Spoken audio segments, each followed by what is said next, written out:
G quiz. Do you love sports? Do you love three-sided geometric shapes? Well, have I got a game for you.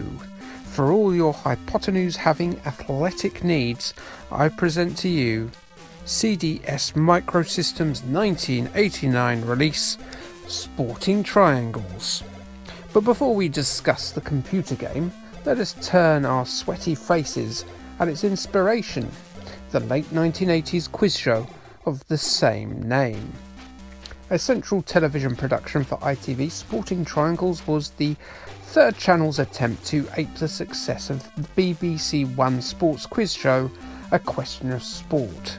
Debuting in January 1987 and wrapping up its run 4 series later in August 1990, Sporting Triangles followed a very similar format to its better-known inspiration, with multiple rounds testing the old grey squidgy stuff between the earlobes of various sports personalities.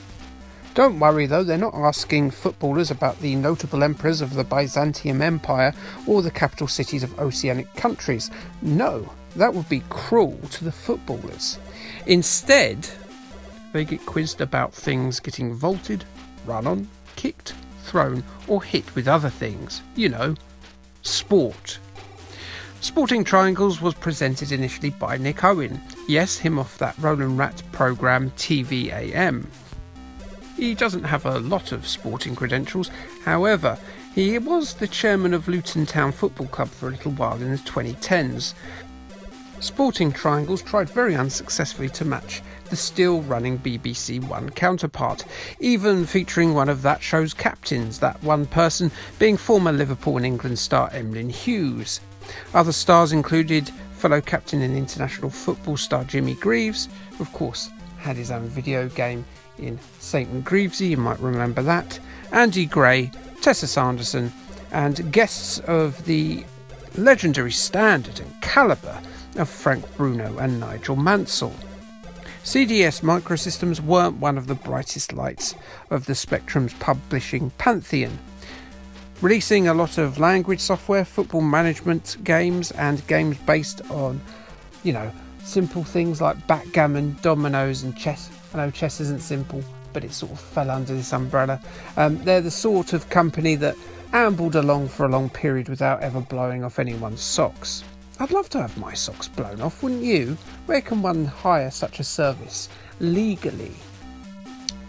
Yet they fancied the Sporting Triangles licence and they duly got it, handing off programming duties to the team at Mr. Micro Limited, who handled the US version of Aliens and the conversions of Karnov and the previously covered Real Ghostbusters.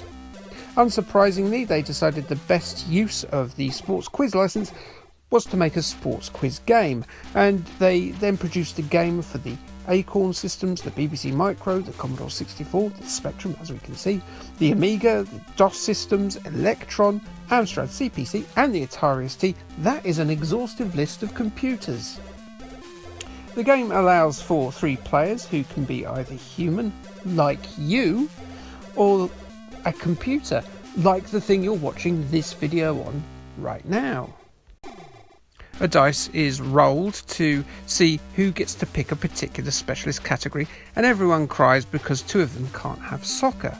4 of the rounds will involve your suitably themed characters, nice gridiron helmet there sir, having to answer questions on one of these categories.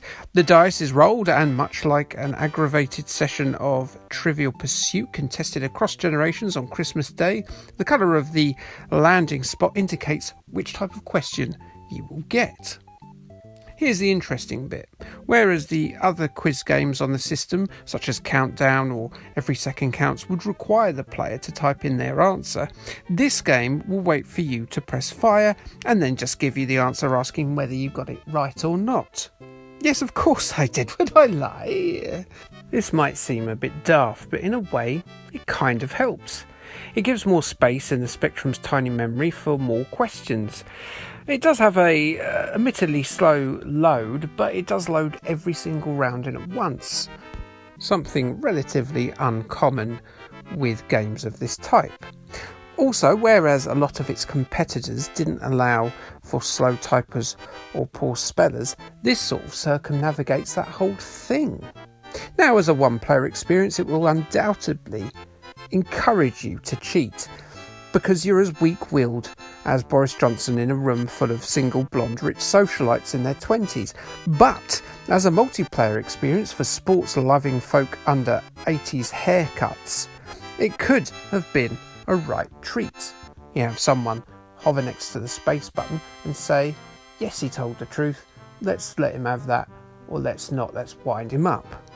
Other rounds don't allow you to cheat, with Hit for 6 giving you a series of clues and 6 chances to get that answer right, with the points reward diminishing with each incorrect answer. Jigsaw is a picture round where squares obscure an image of things like a piece of sporting equipment or a team's crest, and doesn't work that well really on the Spectrum, because the Spectrum interpretation of a shuttlecock doesn't really look like a shuttlecock, if I'm being honest. The questions themselves are actually quite reasonably easy to do some 30 years on, surprisingly, and I didn't feel as much of a mouth-breathing simpleton playing Sporting Triangles as I did playing St and Greavesy or Mike Reed's Pop Quiz. Presentation-wise, there's a jolly version of the theme tune, and the graphics are pleasant enough, with the aforementioned themed contestants. However, there's not a digital Nick Owen or Tessa Sanderson or Emlyn Hughes to be seen anywhere. Reviews, as is the nature of reviews of the time, are as all over the place as feathers in a fox-infested henhouse. CMVG thought Sporting Triangles was worth an 82% and had a comment that said thusly: a playable trivia game, but only recommended to ardent sports fans. Sinclair user gave it a 61%. Sporting Triangles is a reasonable conversion of a pretty silly idea. Neither fab nor poor, it doesn't deserve to be ignored. However, it hardly demands attention either. That's a very on-the-fence comment there, Sinclair user. Your Sinclair didn't much care for it at all. They stated that basing a game around this television programme obviously wasn't a great idea. No doubt you'll be spookily drawn to it if you're a sports fan, despite your better judgment. They gave it a 40%. Crash also thought it wasn't great, a 50% from them, and a comment that reads, a mediocre conversion of a less than brilliant TV quiz. It's for sports fanatics only. And that's about it for Sporting Triangles. There's not a lot more to say about it. Next episode, we shall take a look at its inspiration, A Question of Sport. But will we get a digital Emlyn Hughes there? No, not him anyway. Like, subscribe, and then K thanks bye.